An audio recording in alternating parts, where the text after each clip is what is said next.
आशीष जी, मुझे मेरा थोड़ा ज्ञान बढ़ाइए, क्योंकि आप काबिल आदमी हैं, सेना में मेजर रहे, देश दुनिया देखी है। हमें तो इस वक्त लग रहा कि एनआईए सबसे ज़्यादा कार्यक्षम एजेंसी है भारत में। क्या एनआईए कोई चपरासी भर्ती और लेखपाल भर्ती और पटवारी भर्ती का काम दे दिया जाए, या आईबी और रॉ को दिया जाए? क्यों? मुझे नहीं लगता कि ये राज्यों के आयोग और एजेंसियां भर्ती करा पाएंगी। फिर एनआईए से कहा जाए आप सब काम छोड़ो, इधर ही आ जाओ, और राज्य इधर राज्य जाके चपरासी की भर्ती, लेखपाल की भर्ती, सिपाही की भर्ती, होमगार्ड की भर्ती ईमानदारी से कराओ। आशीष जी, क्या वो समय आ गया है? अमिताभ जी, ये अगर मजाक में भी ये बात कही जा रही है तो उससे अंदाजा लगाया जा सकता है कि आज परिस्थितियां कहाँ खड़ी हुई हैं, कि हम क्या, हमारा जो देश, हमारा प्रदेश किन परिस्थितियों में है। कि अगर आप ऐसी बात मजाक में भी कह रहे हैं तो कहीं ना कहीं लोग इसकी गंभीरता को समझेंगे। और आपने एक अभी बहुत महत्वपूर्ण विषय अभी उठाया, मैं सुन रहा था कि आपने कहा केवल वो नहीं कि पर्चे लीक हुए, बहुत सी भर्तियां ऐसी हैं जो हो चुकी हैं, चयन हो चुके हैं, लेकिन लोगों को नौकरियां नहीं मिलती। और ये बहुत लंबे समय से चल रहा है कि बहुत मतलब ऐसे लोग हैं जिनका चयन 2-2, 3-3, 4-4 साल पहले हो गया है, लेकिन उनको जो है भर्ती अभी तक मिल नहीं रही। तो कितने लोग प्रभावित, कितने परिवार प्रभावित हो रहे हैं इससे। मैं समझता हूँ कहीं ना कहीं सरकार अगर और सख्ती से पेश आती, न केवल वो टीवी चैनलों पे नहीं, जब पर्चे लीक होते हैं, चाहे किसी की भी सरकार हो, कहीं भी हो, जब आपको पता चलता है कि फलाना पर्चा लीक हुआ किसी भी विभाग का, तो जो लोग उसमें इन्वॉल्व हैं, चाहे वो अक्सर जो लोग बांट रहे होते हैं या जिन लोगों ने कहीं इधर उधर होता है, उनपे तो कार्रवाई हो जाती है। लेकिन जो सरकार में होते हैं, चाहे वो अधिकारी हो, मैंने तो कभी नहीं देखा कि अधिकारियों पे कार्रवाई हो रही हो, कि कोई आईएएस था इन्वॉल्व था या कोई आईपीएस था इन्वॉल्व था तो उसके खिलाफ कोई कार्रवाई हो रही होती। क्योंकि ये सब चीजें हैं तो अल्टीमेटली उनके हाथ में, वो बेचने वाले तक तो यही लोग पहुंचाते हैं ना, क्योंकि इनकी कस्टडी में तो रहता कहीं ना कहीं, किसी प्राइवेट एजेंसी की कस्टडी में तो नहीं रहता। और ऐसे भी लोगों पे कार्रवाई होनी चाहिए। जैसा आपने कहा कि मुंडन छापने वाले को दे दिया, तो भाई कौन था वो जिम्मेदार जिसने ऐसे व्यक्ति को प्रिंटिंग प्रेस में दे दिया, तो उसके खिलाफ भी तो कार्रवाई होती। फाइल पर साइन तो आईएएस ने किया ना, फाइल पर साइन तो आईएएस ने किया। बिल्कुल, तो उसने क्या बैकग्राउंड चेक किया कि कहां छपने जा रहा है, इसकी क्या रिलायबिलिटी है, क्रेडिबिलिटी है, वो तो देखा ही नहीं। अब नेट की परीक्षा को देख लीजिए, मजाक बना हुआ है कि जिस लड़की ने 720 में 720 अंक प्राप्त कर लिए, वो 12वीं का अपना एग्जाम नहीं क्लियर कर पाई, और सरकार है कि मानने को तैयार नहीं है कि इसमें कोई गड़बड़ी हुई। तो हो सकता है कि इतना प्रभावशाली बच्चा हो कि 720 में 720 अंक ले आए और 12वीं में अपना फेल तो हो जाए, मतलब मार्क्स कम आए तो समझ सकता हूं, फेल हो जाए।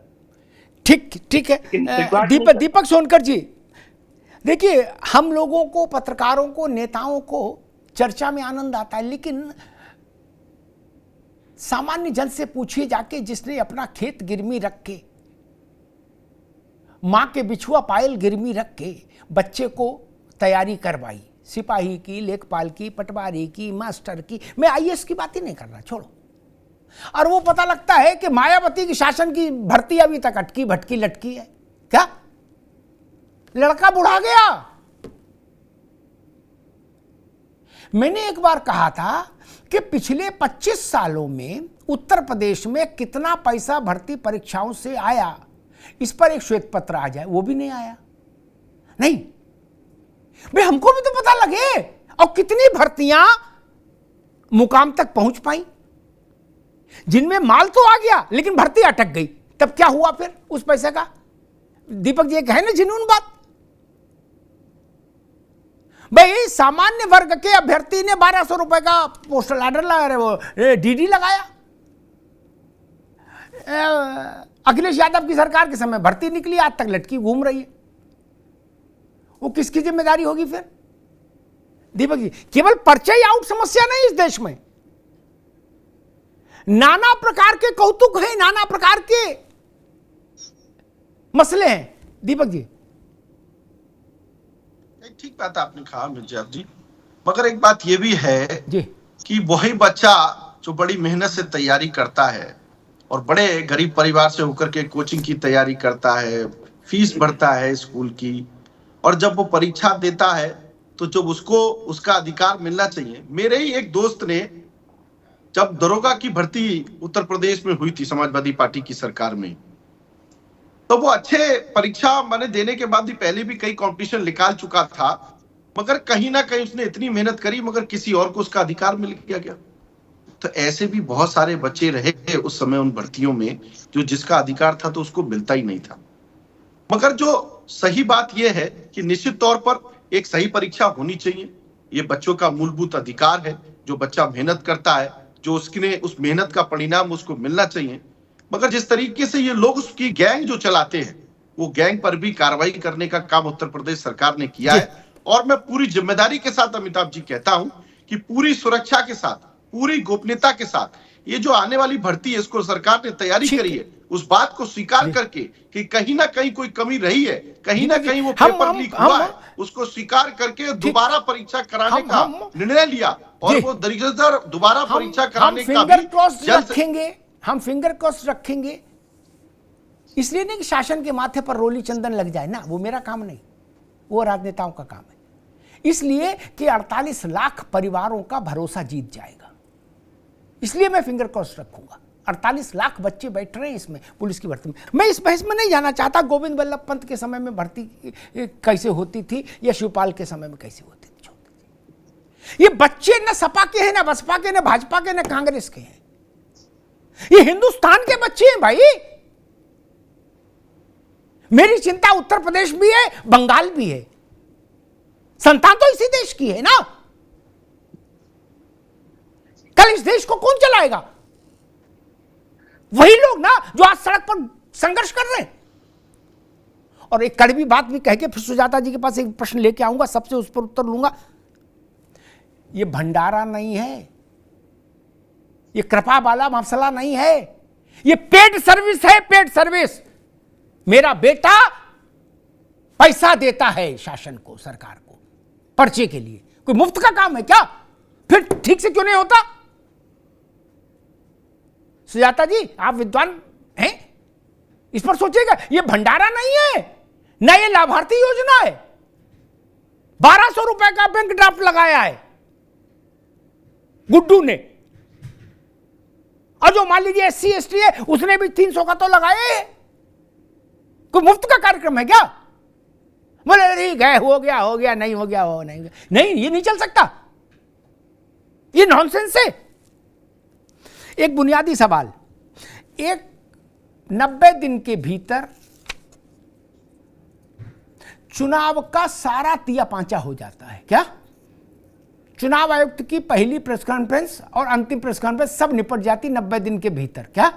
कभी उसका उल्लंघन नहीं होता। गर्मी ज्यादा पड़े तो, कम पड़े तो, ठंड पड़े, बारिश हो, कुछ हो क्या? रामलाल मरे चाहे श्यामलाल, ठीक।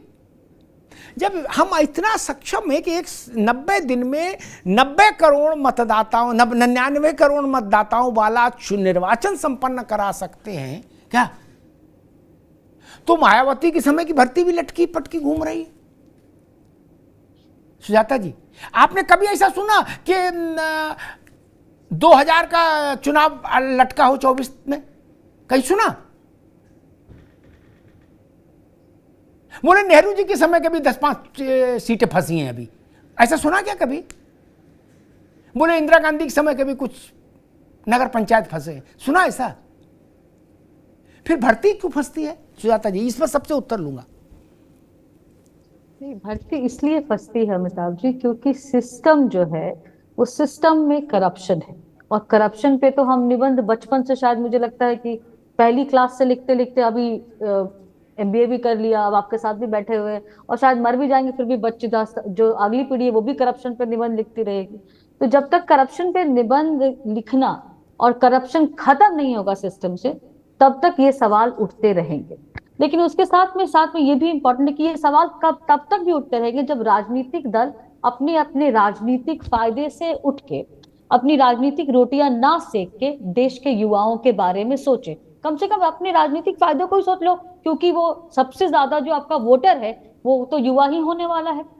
तो अगर आप प्रियंका गांधी का उदाहरण ले लें, उन्होंने एक आयुषी पटेल नाम की एक जो लड़की थी उसका एक फेक डॉक्यूमेंट, फेक वीडियो पूरा डाल दिया।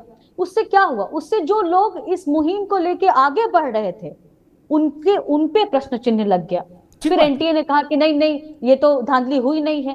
तो आपने एक फेक केस सिर्फ अपनी राजनीतिक रोटियां सेकने के लिए आगे किया, लेकिन आपने ये नहीं सोचा कि ये एक फेक केस शायद आपको राजनीतिक फायदा जरूर पहुंचा सकता है, लेकिन वो उन सारे जो 1.5 करोड़ जो छात्र, जो अभ्यर्थी जो कि पेपर लीक के शिकार हैं, उनके भविष्य पे तो एक लग गया कि नहीं ये तो झूठ बोल रहा है। क्योंकि जो संस्था परीक्षा कराती है उसने तो कभी भी नहीं माना कि कोई भी परीक्षा लीक हुई आज तक। सबने कहा कि नहीं परीक्षा लीक नहीं। ठीक है सुजाता जी, ठीक। संस्थाओं को मैं अच्छी तरह जानता हूं। क्या आरओ और एआरओ की परीक्षा हुई, पुलिस भर्ती की परीक्षा हुई, 10 दिन तक फुटबॉल होता रहा। बोले ना कौन कह रहा लीक हुआ, कुछ नहीं, झूठी अफवाह है, गैंगस्टर लगाओ इन पे जो अफवाह फैला रहे। और 12 दिन बाद दोनों परीक्षाएं कैंसिल हो गई। जिस बाबू ने यह चिट्ठी जारी की थी कि सारी परीक्षा बिल्कुल साबुन से धुल के हुई है, चकाचक, उसी ने फिर बेशर्मी से चिट्ठी जारी की कि परीक्षाओं में कदाचार पाया गया इसलिए निरस्त कर दी गई। बोलो सियावर रामचंद्र की जय। ऐसे लोगों का सार्वजनिक अभिनंदन बहुत जरूरी है समाज में, ये नहीं सुधरेंगे ना। खैर प्रेम नारायण जी, हम चुनाव करा सकते हैं 90 दिन के भीतर, 99 करोड़ लोगों को वोट मतदाता समूह हुए है देश में, क्या? लेकिन हम लेखपाल की भर्ती नहीं करा सकते। 1999 में जारी करेंगे तो 2024 तक वो झूलती रहेगी, मुंसिफ की अदालत से होती हुई सुप्रीम कोर्ट तक। प्रेम नारायण जी, दरअसल क्या है अमिताभ जी, दो चीजें हैं। पहली तो रहता है कि हमारी मानसिकता क्या है, हम वास्तव में कुछ करना चाहते हैं, हमें बिना कुछ किए ही जब जय जयकार हो ही रहा है तो हमें कोई ज्यादा लोड लेने की जरूरत नहीं है। जैसे हमारे विशेषज्ञ लोग बैठते हैं, विश्लेषक बैठते हैं, सुजाता जी हैं, प्रियंका जी को कोड कर रही है कि प्रियंका जी ने वीडियो डाल दिया। अरे अगर वो आरुषि पटेल नहीं हुई तो क्या हुआ इस देश में? लेकिन ऐसे लाखों आरुषि पटेल और लाखों आयुष पटेल के साथ तो घटनाएं घटित हो रही हैं, उनके साथ नहीं हो रहा है, पेपर लीक नहीं हो रहा है, उनके साथ ये तमाम छात्र छात्राएं आंदोलन पर बैठने के बावजूद उनके साथ नहीं हो रहा है। बड़ी बात वहां क्या होती है ना, जहां गलत का समर्थन आदमी अपनी मिठास बढ़ाने के लिए, अपने संबंधों को प्रगाढ़ करने के लिए, अपनी छवि को स्थापित करने के लिए करने लगता है ना, तो गलत करने वाले का मनोबल बढ़ता है। मैं इसमें पॉलिटिकल दृष्टिकोण से नहीं जाना चाह रहा हूं, मैंने फिर कहा, और आपने तो खुद अपने आप सारा कुछ कह दिया कि इस देश का तंत्र इतना मजबूत है कि दरवाजे पर 4 ईंट और एक तसला बालू डाल दो ना तो पहुंच जाता है, तो प्रशासन पहुंचता है। और चूंकि देखिए, मैं उसको जोड़ना नहीं चाहता हूं, लेकिन यहां ये सत्य है कि जब राजनेताओं का, जब शासक का एक सोच बन जाए, शासक की एक मंशा बन जाए कि देश में जो हो रहा है होने दो, इलेक्ट्रल बॉन्ड टाइप के सिस्टम से पैसे को आने दो, तो कर्मचारी भी सोच लेते हैं जो आ रहा है आने दो भाई, जब ऊपर वाला जैसे कर रहा है वो नीचे कर रहा है। ठीक है प्रेम नारायण जी, समय कम है। आशीष जी, हम 90 दिन के भीतर चुनाव की पूरी प्रक्रिया, सुजाता जाएंगे, 90 दिन के भीतर चुनाव की पूरी प्रक्रिया संपन्न करते हैं पूरे गर्व के साथ, निर्विघ्न। लेकिन सिपाही की भर्ती और लेखपाल की भर्ती और होमगार्ड की भर्ती 9-9 साल लटकती रहती है, झूलती रहती है। वही सिस्टम चुनाव कराता है जो सिस्टम भर्ती कराता है। सिस्टम बाहर से थोड़ी ना आता कि भर्ती के लिए बरेली का सिस्टम लगे और चुनाव में जापान का सिस्टम लगे, ऐसा तो है नहीं। निश्चित रूप से, और मुझे ऐसा लगता है कि ये इस पे कुछ कदम जो है वो निश्चित रूप से अभी हाल फिलहाल में उठाने चाहिए। एक तो जब आप भर्ती निकालें तो आप उसमें सारी डेट स्पेसिफाई करिए, ये किस दिन इसकी परीक्षा होगी, किस दिन तक इसका रिजल्ट आएगा, किस तारीख को रिजल्ट आएगा, और किस तारीख को नियुक्तियां दी जाएंगी, किस तारीख को उन लोगों को ज्वाइनिंग मिलेगी, सारी डेट्स इसमें मेंशन होनी चाहिए। और ये भी मेंशन होना चाहिए कि अगर किसी कारणवश ये पर्चा लीक होता है तो दोबारा उनसे फॉर्म फीस नहीं ली जाएगी, क्योंकि ये उनकी जिम्मेदारी नहीं थी, ये कराने वालों की जिम्मेदारी थी। अगर उनकी गलती है तो उसका खामियाजा देश का युवक क्यों भुगते? वो क्यों दोबारा वो फिर से पैसे भरे, 1200 का ड्राफ्ट फिर से क्यों लगाया जाए? अगर किसी भी कारण से वो परीक्षा दोबारा हो रही है तो दोबारा पैसे उनसे नहीं लिए जाने चाहिए। ये गलती प्रशासन की थी, इस खर्चे को दोबारा अगर कर रहा है तो वो प्रशासन को उठाना। ठीक। दीपक सोनकर जी, वही प्रश्न, हम इतना बड़ा चुनाव करा सकते हैं और गर्व के साथ दुनिया से कह सकते हैं कि हमसे बड़ा चुनाव कोई नहीं करा था, और पूरी सुविधा, सरलता से, सहजता से एक भव्य निर्वाचन की प्रक्रिया हम पूरी कर लेते हैं 90 दिन के भीतर, क्या? लेकिन चतुर्थ श्रेणी कर्मचारी की परीक्षा नहीं हो पाती, भर्ती की, लेखपाल की परीक्षा नहीं हो पाती।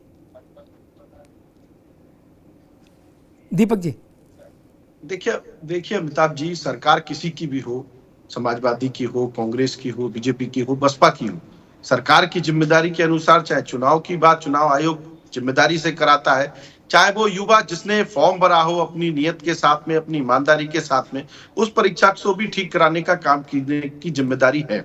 मगर जिस तरीके से सरकार अपनी ईमानदारी से और पारदर्शिता से ही उस भर्ती को कराए और कहीं ना कहीं जो पुरानी भर्तियों को लटकाने का काम किया जाता है उस पर भी ध्यान देना चाहिए। और लगातार भारतीय जनता पार्टी की सरकार ऐसी कोई विषय संज्ञान में आते हैं उस पर ध्यान देने का काम करती है, और जो भी भर्तियां कहीं कोई विषय पर चिंता है, किसी युवाओं के विषय पर है या ऐसे अन्य किसी विषय पर, उस पर चर्चा करके निर्णय करती है। मगर मैं एक बात और जरूर कहूंगा कि कहीं ना कहीं जिस तरीके से उन बच्चों को गुमराह करना, जो उन बच्चों के भविष्य के साथ खेलना, जो राजनीति के नाम पर उस झूठ को फैलाना, जो एक मैसेज समाज में और देश में गलत देने का काम किया जाता है, ये हमारे प्रेम नारायण जी को जवाब देना चाहिए। जो गलत लोगों से, जो ऐसे प्रियंका गांधी जी जो उसको उनके किसी बच्चे का एक प्रयोग करके किसी वीडियो के माध्यम से उसको गुमराह करते हैं, ये बच्चों में उस बात का संदेश गलत है, उसमें मैसेज गलत है। इस पर भी ध्यान देकर अपनी राजनीति को अपनी राजनीति से करिए, मगर उनके साथ खिलवाड़ मत करिए। ठीक है दीपक जी, ठीक है भाई प्रेमराज जी, आगे बात, अब आगे, अब छोड़ो, प्रियंका गांधी के चक्कर में न पड़ो, छोड़ दो। मैं बोल दे रहा हूं सबकी तरफ से, प्रियंका गांधी को ऐसा वीडियो अपने हैंडल से जारी नहीं करना चाहिए था, और अगर गलती हुई है तो बड़ा मन दिखाएं, माफी मांगे। ठीक, कांग्रेस क्या कहती है मेरी उससे बहस में मैं नहीं पढ़ूंगा कांग्रेस के साथ। प्रियंका गांधी को माफी मांग, खेद व्यक्त करना चाहिए कि भाई मेरी जानकारी में बात सही नहीं आई थी। इसमें क्या समस्या है, करना चाहिए। अब मैं आता हूं मूल विषय पर। प्रियंका गांधी से विषय भटक जाएगा, मैं विषय नहीं भटकाना चाहता आज। प्रियंका गांधी थोड़े ना देश में परीक्षा कराने की जिम्मेदारी लेंगी,